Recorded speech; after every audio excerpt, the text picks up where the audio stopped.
Bienvenue.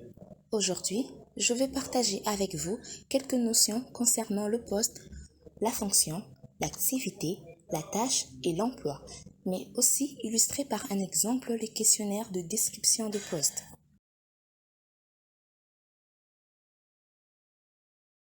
Je vais expliquer la différence qui existe entre ces quatre mots: poste, fonction, activité, tâche et emploi. Deuxièmement, nous allons démontrer par quelques exemples une tâche et une activité. Et pour finir, illustrer par un exemple les questionnaires de description de poste.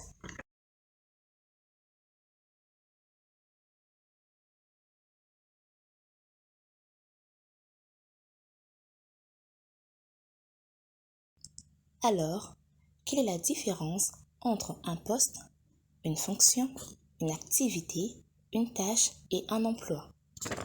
Un poste, c'est un regroupement de tâches ou de responsabilités qui requièrent les services d'une même personne. C'est un lieu où s'exerce un ensemble de tâches.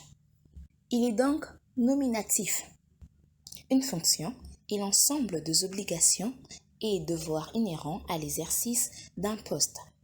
Elle regroupe toutes les personnes qui partagent la même mission et les mêmes responsabilités. Elle est générique et non nominative. Une activité est l'ensemble de tâches d'action et d'opérations organisées et orientées vers un but précis qui est la réalisation. Elle indique ce qui s'est fait, elle est destinée à un mouvement. Une tâche constitue une réponse à une activité par leur aspect prescriptif, plus ou moins détaillé, contraignant et négociable localement. Elle indique ce qui est à faire, elle est destinée à être complétée. Et pour finir, un emploi, il représente un groupe de postes dont les tâches et les responsabilités se ressemblent, au point qu'une seule analyse de poste et une description de poste suffisent. Autrement dit, ensemble de postes ayant des exigences et caractéristiques communes.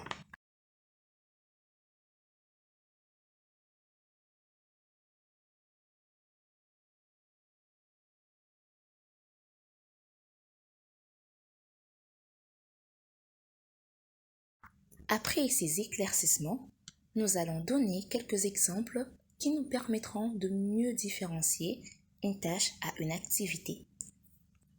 N'oubliez pas qu'une activité indique ce qui s'est fait et une tâche indique ce qui est à faire.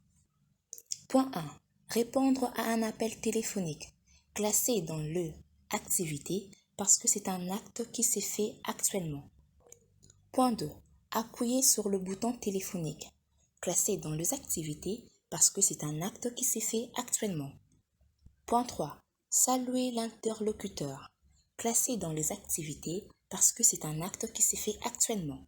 Point 4. Nommer le service, classé dans la tâche parce que ça indique ce qui est à faire. Point 5. Écouter la demande, classé dans la tâche parce que ça indique ce qui est à faire. Point 6. Acheminer l'appel, classé dans les activités parce que ça indique ce qui s'est fait. Point 7. Mettre fin à la conversation, classé dans les activités parce que ça indique ce qui s'est fait.